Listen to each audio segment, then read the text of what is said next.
Hi, this is William Ramsey. Welcome to William Ramsey Investigates. On tonight's show, I have a returning guest, one of my favorite guests. Her name is Roberta Glass. She runs the True Crime Report on YouTube. So go check that out. She has tons of great content there. But we're going to talk about something we talked about last year in 2020. And it's interesting that this popped up again. So there was a documentary titled Alan. Ow! And we talked last year about the same subject, but not with this much in detail. It was a 4-part series on HBO, and so we're going to talk about that tonight. So, Roberta Glass, are you there? Yes, very excited to talk about this. Yeah. Cool. So, I mean, it was pretty interesting. 4 parts. It was very in-depth, a lot of first-person statements by Mia Farrow. I learned a lot about her family and Dylan Farrow, and just this very kind of complex, kind of my thoughts were like, if you think your family is dysfunctional, you can watch this, but it was really something else. So what were your kind of first impressions? Well, I was disappointed in some ways because they took, and I don't know if it really matters, but as I was disappointed in what they left out of Mia Farrow's background, of Mia Farrow and Woody Allen together.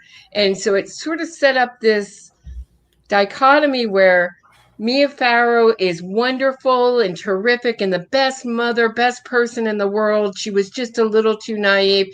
And Woody Allen is this horrible person, terrible person, you know? And what it left out is, I mean, obviously, as someone, I was friends with Dory Previn, which Mia Farrow broke up that marriage. I think she says in this that that Andre and Dory Previn's marriage was breaking up. It was not breaking up. They were a partnership. They were writing partners. He did the music. She wrote the lyrics. I mean, they were really a formidable couple. And she broke that up. They also don't talk about Christine Engelhardt, who has pretty much the whole a lot of time in the second episode of this series, that she was brought into a threesome with Mia Farrow and Woody Allen. And I think that's important detail, not to make Mia Farrow an enemy. It doesn't suggest that she coached her daughter or anything, but it just adds some kind of flavor into that.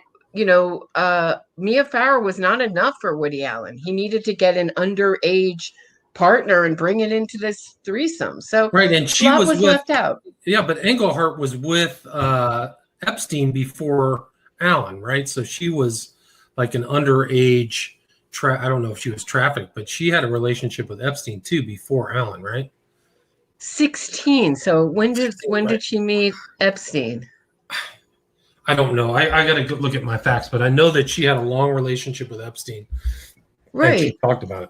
And what you brought up just before we started recording is that they didn't bring up Woody Allen's relationship with Epstein. Right. And Woody Allen's not someone who has a lot of friends, and he seems to have people who do things for him, who serve a purpose. So what would Epstein's purpose be in Woody Allen's life if it were not to supply him with underage girls? I don't know. What else would it be? But I mean, that was like the interesting thing about the documentaries is it showed, I think in the second part, how many of his storylines, he's making a movie every year, right? How many of his storylines are about him and an underage or young kind of naive girl. And then he twists their kind of sexuality towards him. Like they're the ones that are pushing him for, are the more dominant or aggressively sexual. And I thought that was interesting. They can't resist this small, nebbish, neurotic New York intellectual. Yeah. He's such a sex symbol. Which, I mean, it's kind of funny that he did make himself kind of like this male, I don't even want to call it sex symbol, but leading man, and you can do that when you write your own movies and direct your own movies.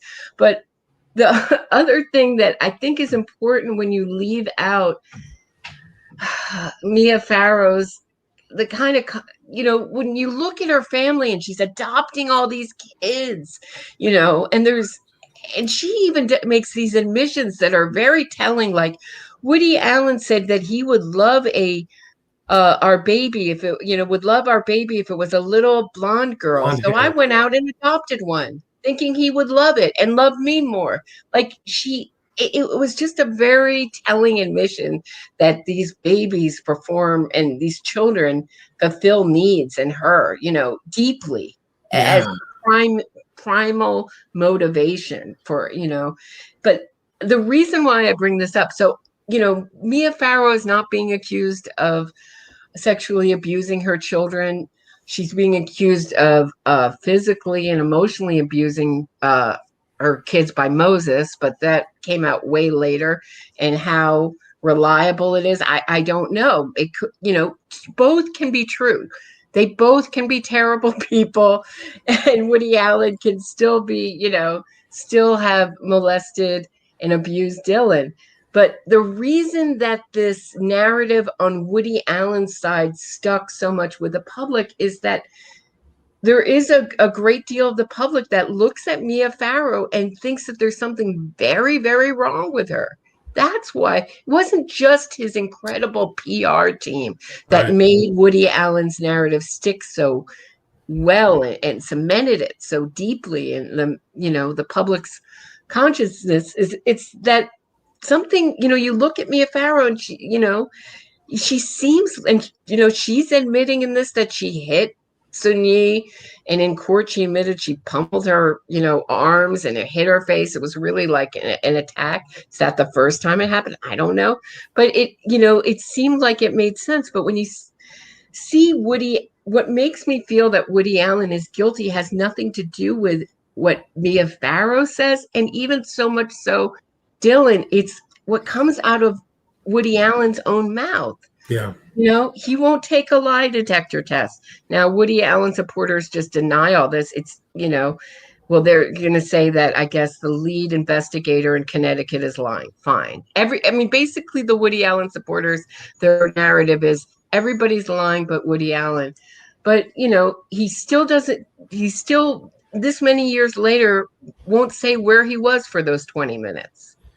Right. And just to go back and get kind of more of the details, the kind of assault that took place on Dylan happened after he had or been revealed to have had a relationship with Sun-Yi. So that had already happened, and then he visited Mia Farrow's place in Connecticut without Mia Farrow, with which is even weirder, with the kids there, and then they're missing for 20 minutes, and that's when Dylan says the assault. But even the TV, like the show, kind of indicated to me that he was in the way it kind of came across to me was, and this is my opinion, but there was other things going on also, that he was with her and there were inappropriate touchings and all kinds of weird stuff. Like of course, Woody Allen supporters deny this, but it's in the court papers as statement of fact that he was in therapy. I think it was with Dr. Coates, who was also, the child's therapist, it seems like, at one point, that he was in therapy for his inappropriate relationship with Dylan. Right. So, and there was he was sticking his thumb in her mouth, like weird stuff. Right. Yeah. Hand between her. Yeah, it was bad. Like people were seeing weird stuff. And then the therapist reported it, right? Didn't the therapist report it to Mia Farrow? She took the child. A therapist in her building noticed Woody Allen's greeting Dylan, and she thought something was very wrong about the way he approached the child and dealt with the child. But the way that this got reported is that Mia Farrow took Dylan to a pediatrician, and the pediatrician by law in Connecticut has to report, sexual abuse. So that's how it got to the police. But it's just wild to watch him say things like, if I wanted to be a pedophile, I could have, gotten custody and molested them as often as I wanted? I mean, is that what is that where he's going with that? It almost like he was said that, but that was also another weird element of the whole narrative or saga, is that he was never really married to Mia Farrow, but he went after custody, right? So he like went for the custody, and then that was also another thing. So he was like somebody who's saying, like, I don't want a kid, I don't want this. Okay, then I'm going for custody after that. And then also he was very cold-blooded. Like they had recordings of him with her where he was just like a lizard, man, in my opinion. He was just, well, you'll have to wait in court. You'll just have to do this, blah, blah. Just tell me where, and he says, I'm not going to be on the cover of Newsweek and Time. And then I remember those covers, and there he was. And really utilized the media. The real mystery of this is what happened in New York with that investigation. Right. And what happened at Yale University. Why did and what's in Dr. Leventhal's deposition? Like none of them showed up. You know, he got this exonerating report from Yale University saying that Dylan can't tell fiction from fantasy, fact from fantasy, and it was given directly to him, which I thought seemed very odd, but maybe that's the way it's unethical. Done. Yeah, that seems very unethical to me. And there he is right away willing to give a press conference, and he somehow seemed very shocked by the news, seemed prepared for it. And was money given to Yale University? Was pressure put on them?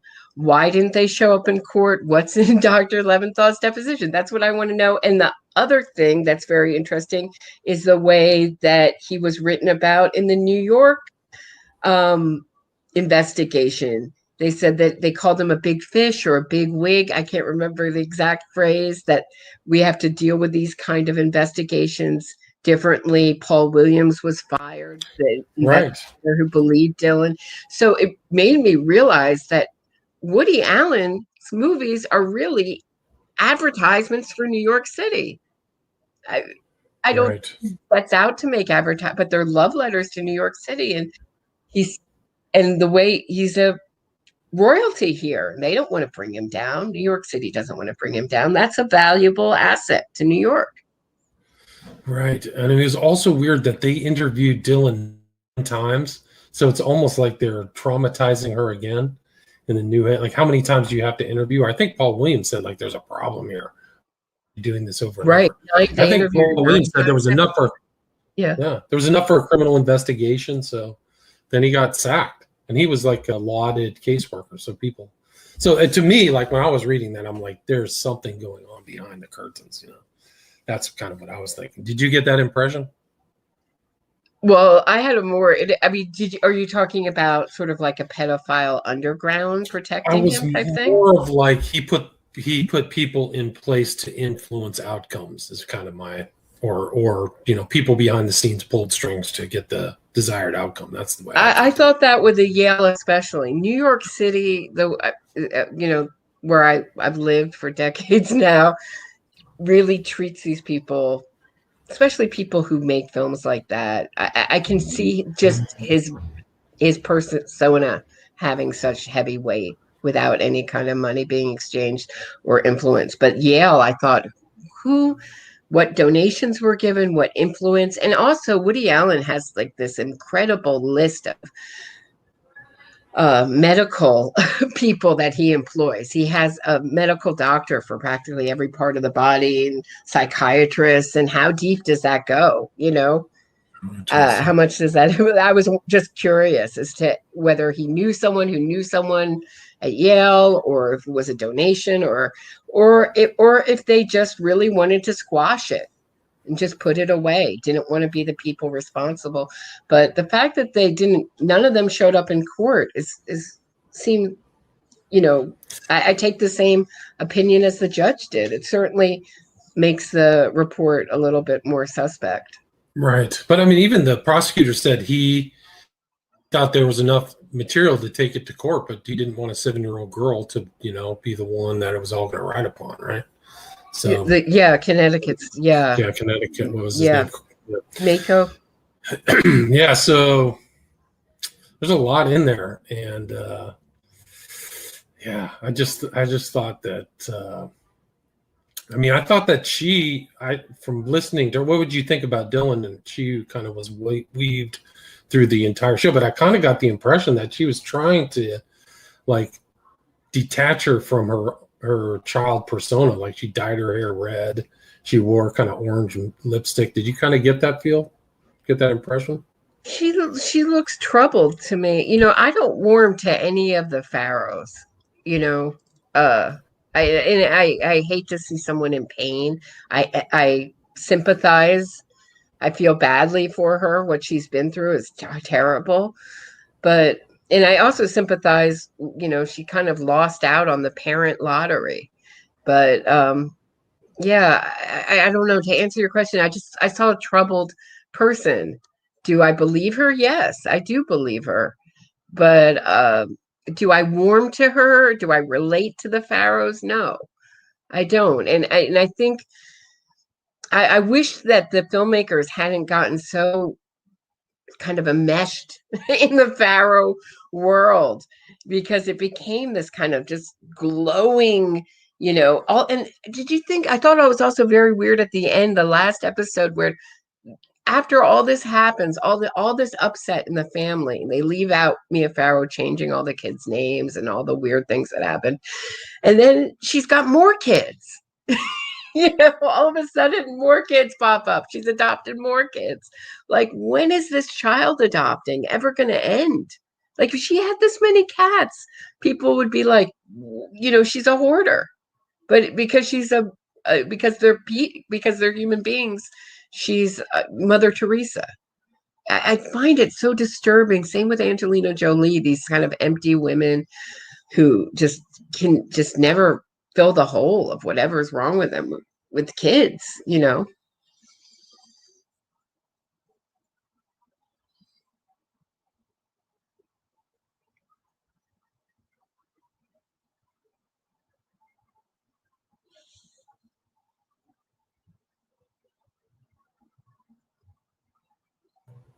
All right, are you still there?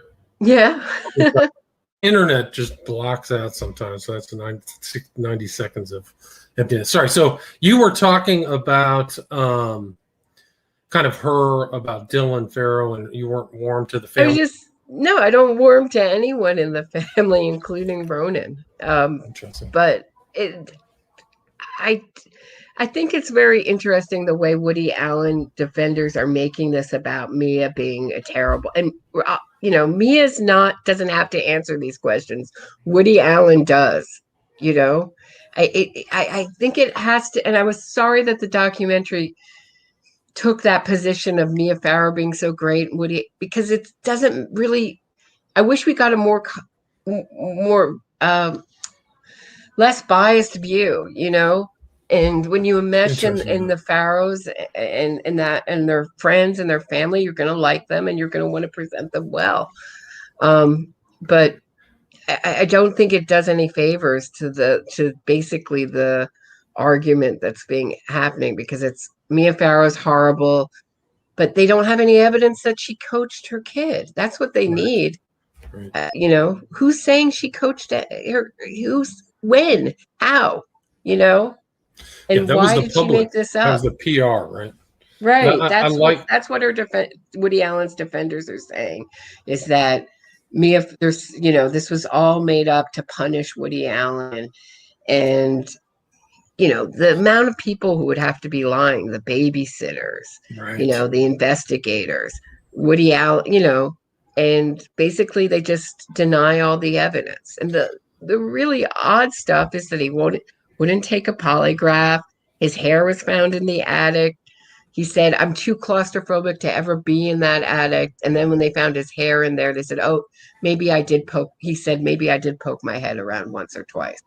Right. Changing his story, luring up, trying to get custody of the kids, giving very strange interviews, attacking Mia Farrow instead of answering the questions he needs to answer. They've done a very good job. Yeah, my favorite was they kind of portrayed her as a woman scorned, in the public. Right. And she was bizarre. I think the phrase they used was bizarre concoctions of a woman scorned, which hell hath no fury like a woman scorned. So they're referencing Shakespeare in people's minds.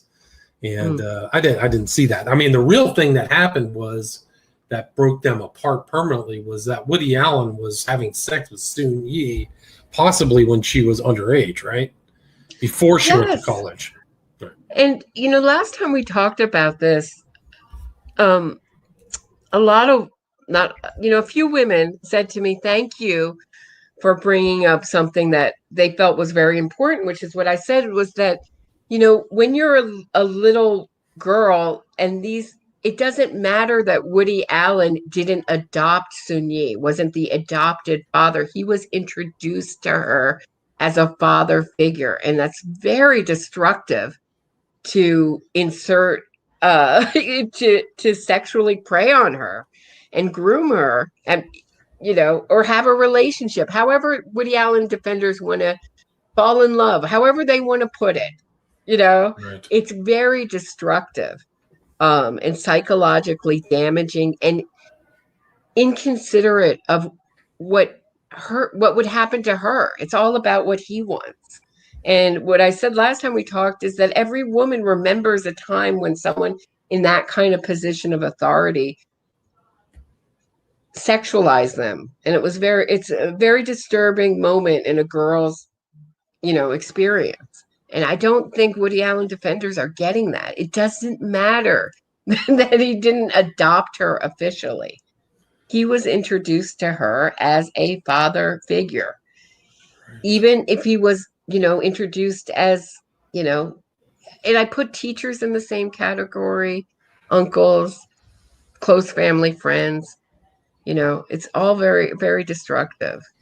And so, I think what the Soon Yi relationship shows is that he doesn't care what damage he causes. He wants what he wants. And that's certainly the mindset of a pedophile.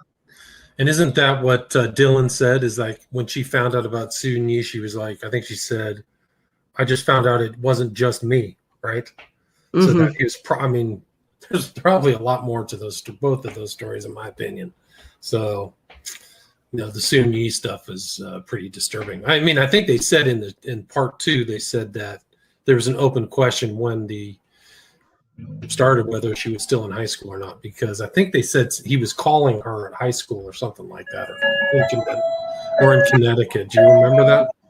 I know he was calling her at summer camp, but that was way later, so much so that she had to leave her camp counselor position. I mean, why? I think we talked, why as a middle-aged man you'd want to date a camp counselor?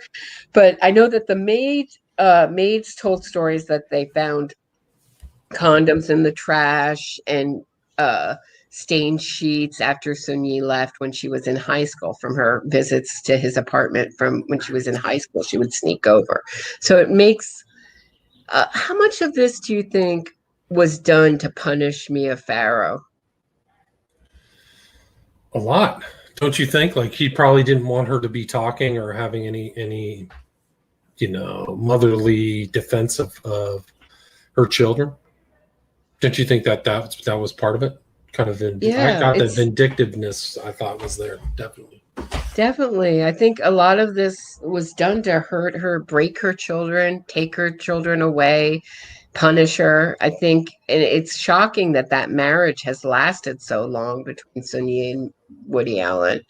And I think that, I mean, he has a very high IQ. From what I hear, she has a pretty low IQ. He's very worldly. She is not. I mean, what do they have in common besides their hatred of Mia Farrow at this point? I was surprised that they did 13 films together, that Allen and Farrow. So she was definitely, I think part of her relationship with Allen was getting these roles, right? Constantly being in his movies and stuff like that. But I think she said over time he was eroding her self-esteem, kind of like their power dynamic. He was in control. You can see that. I mean, he has, it really reminds you how much money Woody Allen has. And also, gosh, did you? And she also said that she was blacklisted in Right. America from working.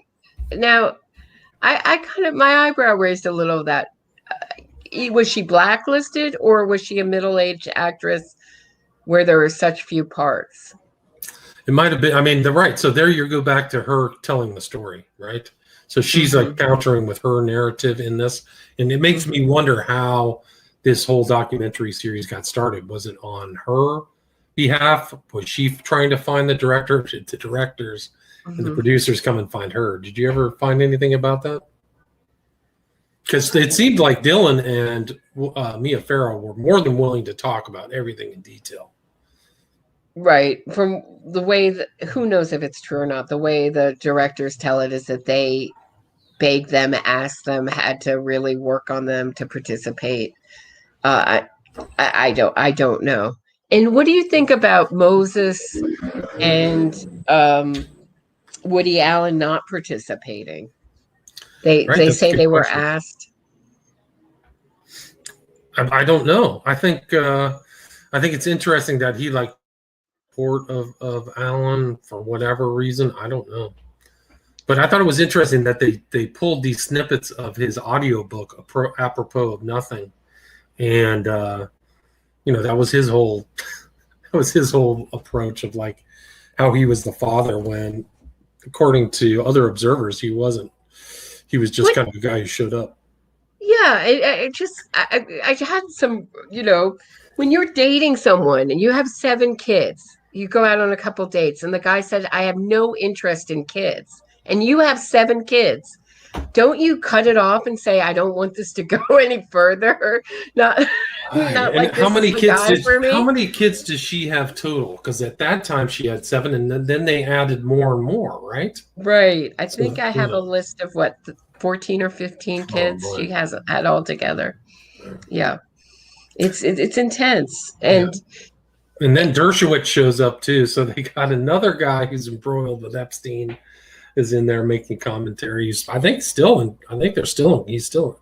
is still in court with Virginia Giuffre. I don't know what the update on that case is. I don't either, but it's just, I thought, wow, if only she knew. If only she knew. And you wonder if he was like a double agent, and that whole thing did he represent her correctly? Did he have any kind of friendship with Woody Allen at that time through Epstein? It'd be interesting to know. I mean, it seems like Allen was over at Epstein's place a lot. There's pictures of them together when Allen's with Suni, and same with Dershowitz. I mean, according to other observers, Dershowitz was in and out of that mansion on the Upper East Side. Is that right? He was the Upper East Side. Yeah. Yeah. So it's a smaller world, and they brought up Polanski, Jackson, Cosby, all these other kind of abusers too. So it's have you heard I'm sorry. Have you heard Kathy Griffin tell the story of when she met Woody Allen? No. What's the story? Well, the story is that he doesn't know any sort of current celebrities that she's trying to, I guess she got seated next to him at some sort of dinner party. And the one celebrity that he knew was Miley Cyrus. And he said he never missed an episode of Hannah Montana. Because he said she just has something, and it's sad to see what's happened. So he's watching, weird stuff, was it Nickelodeon or something? Yeah. And then he said, well, and I right now I'm watching my friend Bill Cosby get railroaded. That's what he said to her. And he hints, you can see he's starting to go there in his book, talking about Weinstein, and he kind of cuts it short. It looks like he's going to complain that he got a raw deal, and he kind of cuts it short and finesses it, the audio part that they use in the documentary. Right, but they had other kind of celebrities come out in defense of Woody Allen, and then some gave their money back, right?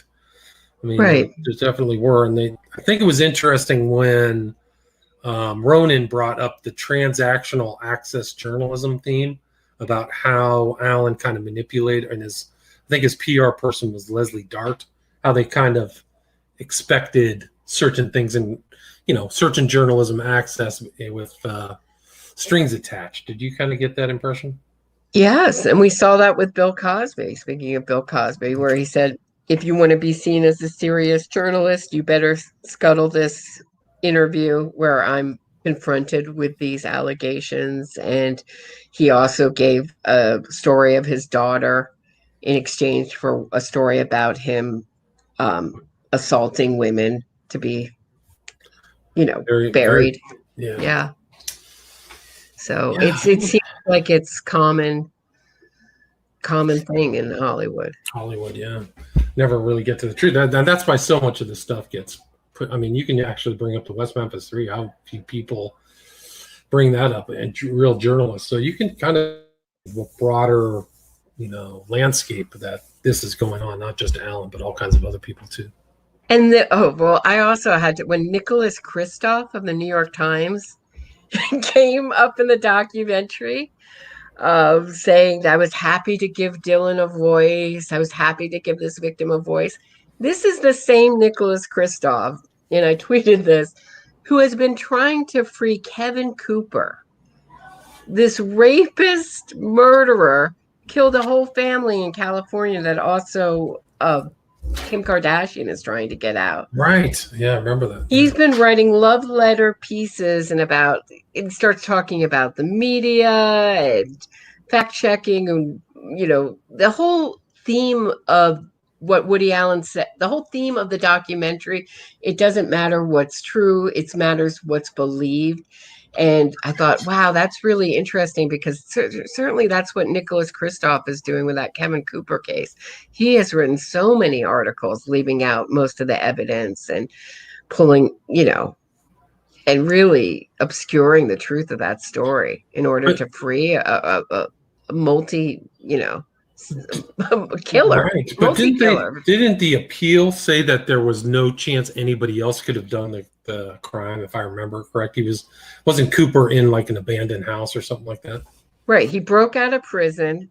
I don't know this case as well as I know others, but he broke out of prison, went to a family's house, murdered the whole family. And I think there was one of the smaller male children lived. And then they wanted to test and then stole their car, escaped. Right. So he was already on the run from prison when this happened. Right, I remember. He escaped from prison, killed all these people in Chino Hills, California. And then they tested his DNA, and they purposely, as the Innocence Project does, test things that weren't related to the scene of the crime or weren't part of the prosecution's argument. So they were things that they thought might turn up other people's DNA, but they failed because it all came back with his DNA on it. So miraculously, that almost never works like that. And then he's pictured with Kardashian, right? Smiling. Hugging him. Hugging him, that's right. Oy. So it's an interesting mix of all these stories under this story. So then there's Alan Dershowitz, there's Nicholas Kristof, there's all these people, and each of those people have a story of their own. It's fascinating. Yeah, and I thought it was interesting that they kind of brought out the female film critics, really, to try to give some context to Alan and his movies and what it was like to kind of, now looking at his movies in retrospect after all of these events. I thought that was it seems like Woody Allen is nobody. There was all these up and coming actors and actresses that wanted to work with him. It seems like that's dried up. Do you think that that's true? He's over. This is the death knell in his career.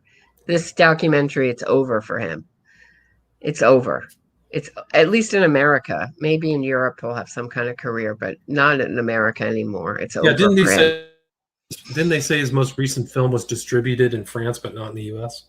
Yes. Something like that, yeah. But he doesn't have a chance of having a comeback. No, his whole reputation is ruined, as it should be, But he will always have, like Michael Jackson has, these sort of male super fans. And in this case, they're kind of these skeptic guys who like to call themselves skeptics. without being very skeptical themselves, and they will do his bidding. They have a million blogs, a million YouTube videos they're making with, a great deal of views, and they will continue to try to spin this as much as they can by denying all the evidence and mainly trying to put the focus on Mia Farrow. Right. What he kept saying, like she would, Dylan was coached methodically. That was the theme that they were always trying to impress upon her. I think that's why those home movies were oft repeated in the documentary, is because they were trying to show that Farrow was just kind of asking Dylan questions, not trying to coach her. What did you think of those clips? I mean, I had an uncomfortable feeling watching the entire thing because it was so, like you said, I just felt like there was a lack of objectivity.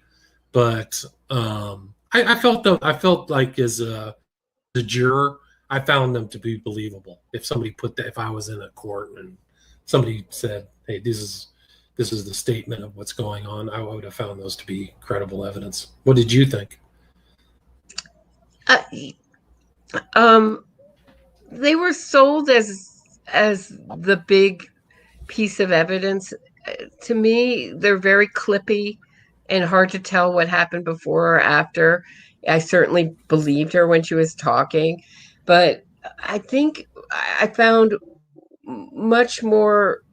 I mean, what convinces me again is what comes out of Woody Allen's mouth and his actions. It's not so much. It's yes, I believe her. If evidence came out that she was coached, fine. But I don't think, it doesn't look coached, certainly from those clips, that it's hard to tell what's going on. I think. Well, her new husband didn't seem to believe that she was coached. Oh, I don't believe she was. I don't believe she was coached, but it's just hard to tell in those clips. They're very, it's very hard to get a child. And yeah, the other problem with the coaching story is that I guess, she'd have no memory of being coached, and then it would become her own. It's just hard to say. No one saw it happening. It's just, all the other, every piece sort of adds up. Not every piece, but a lot of the pieces, enough of the puzzle so we can see the picture in this, that how it happened, how it sort of built up, these kind of resentments. What I'd like to know is what was going on in Mia Farrow and Woody Allen's relationship. Was it anything, or was it just spite, pure spite, to just cause this much destruction and this much upset? And he seems to like doing it. There seems to be some pleasure in tearing her down and tearing the family down. Yeah, I got that feeling too, like a little thrill, like he was getting kind of a dark satisfaction or something out of that. Like he's a famous guy. He has money. I think I looked at he's like worth $140 million. Wow. Yeah, so he could probably have paid Epstein or whatever for whatever thrills that he wanted and not have to worry about it. So then there's something else involved when it's like you're a predator on your own girlfriend's kids. So that's, there's definitely some kind of deep dysfunction. One thing I was glad that the documentary did, because I read Moses's blog, several of his posts, especially the very famous blog that he wrote about his mother, and that the train set didn't exist, and that he watched his sister the whole day. And I was very glad that they could debunk those things, because that was absurd to say that the train set didn't exist. Those kind of details are really important. And I do not think that the Connecticut investigators would go up to that room and find those details missing and just say, okay, that would be a major red flag. Right. So, yeah.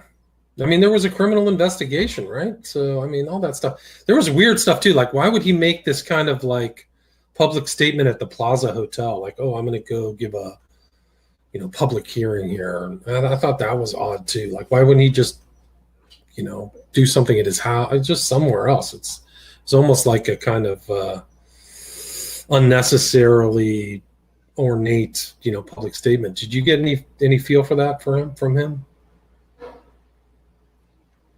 The Plaza is a beloved New York at the time New York institution, and he's reminding everyone that he's part of that beloved. He's also a beloved part of a New York institution himself.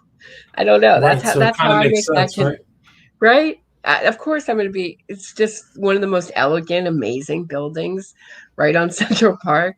He's part of that. I think that has a lot to do with why New York was so quick to, like I said. But the other odd thing was that when the psychiatrist said, who's dealing with Woody Allen and his odd obsession with Dylan, says that his behavior isn't sexual. It can be perceived by the child as sexual, but it isn't sexual. Yeah, that doesn't make sense. Here's my question, William Ramsey. What's the difference with a child being subjected to behavior that they perceive as sexual but isn't, versus a child being subjected to behavior, I would guess that would go along with, and actions, I'm going to add that to the first as well, that is sexual? Do you know what I mean? Like, what's the difference in the child's mind, whether it is or not? If the child perceives it that way, isn't it equally as damaging? Yeah, I would say so. Definitely. I got to wrap this up. My cat's really going crazy. Do you have anything you'd like to add? No, it's not. Well, I'm sorry to break this off, but it's kind of like a minor emergency. Where can people go see you? It's on Roberta Glass True Crime Report on YouTube, right? And then also you have your podcast, right? True Crime. Yeah, I'm on YouTube. I'm on iTunes. Castbox, everywhere you can find a podcast. Awesome. I'm there. Thanks. Roberta Glass, thank you so much. And thank you. Hope you're okay. I'm fine. The cat, not so much. I gotta go. All right, take care. Thanks so much. Bye.